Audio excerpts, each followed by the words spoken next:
Good morning to all. So ఈ video వచ్చేసి కొన్ని కమెంట్స్కి ఆల్రెడీ రిప్లై ఇచ్చాను. మళ్ళీ వీడియో రకంగా పెడితే కనుక చాలామందికి హెల్ప్ అవుతుంది కదా అని చెప్పేసి చేస్తున్నాను. యాక్చువల్లీ ఏంటంటే అమౌంట్ ఈచ్ యూనివర్సిటీకి సపరేట్గా పే చేయాలి అని చెప్తున్నారు. అట్లా కాదండి, ఒకటే అమౌంటే పే చేస్తాము. ఆ అమౌంట్ అన్ని యూనివర్సిటీస్కి మనం అప్లై చేసుకోవచ్చు. So only one amount. And separate amount pay చేస్తాం కదా, సపరేట్ ఎగ్జామ్ అంటే సపరేట్ అమౌంటే పే చేయట్లేదు, సపరేట్ ఎగ్జామ్ ఎలా ఉంటుంది ఇంకా.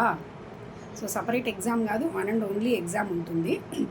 ఇప్పుడు మనము ఏపీ ఆర్సెట్ రాస్తాము, రాసిన తర్వాత సపరేట్గా ఉండదు కదండి. అది మనము బేస్డ్ ఆన్ ద ర్యాంక్ మనకి సీట్ వస్తుంది.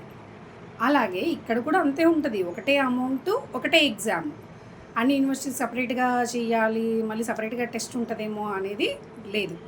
ఒకటే అమౌంట్ ఒకటే ఎగ్జాము. ఇంకొకటి వచ్చిన కమెంట్ వచ్చేసి 2023 ఫీ ఇప్పుడు వర్తించదు, మళ్ళీ మీరు పే చేయాలి అని అంటున్నారు. లేదండి, 2023లో కట్టిన వాళ్ళు ఇప్పుడు పే చేయాల్సిన అవసరం లేదు. అంటే మీరు అసిస్టెంట్ ప్రొఫెసర్కి పే చేసింటే ఇప్పుడు అవసరం లేదు, లేదు అప్పుడు అసిస్టెంట్కి పే చేసాము, ఇప్పుడు అసోసియేట్ అప్లై చేసుకోవాలనుకుంటున్నాము అంటే 3 years వచ్చింది కదండి. 23 నుంచి 26కి కొంతమంది అసోసియేట్ అయ్యిండొచ్చు. సో అసోసియేట్ అయినప్పుడు అసిస్టెంట్కి వేరు, అసోసియేట్కి వేరు కదండి ఫీ. ఇప్పుడు అప్లై చేసినా కూడా అసిస్టెంట్కి అసోసియేట్కి సపరేట్గా ఉంటుంది. కాబట్టి మీరు అప్పుడు అసిస్టెంట్ అప్లై చేస్తుంటే ఇప్పుడు అసోసియేట్కి అప్లై చేయాలంటే అప్పుడు ఫీ పే చేయాల్సి ఉంటుంది.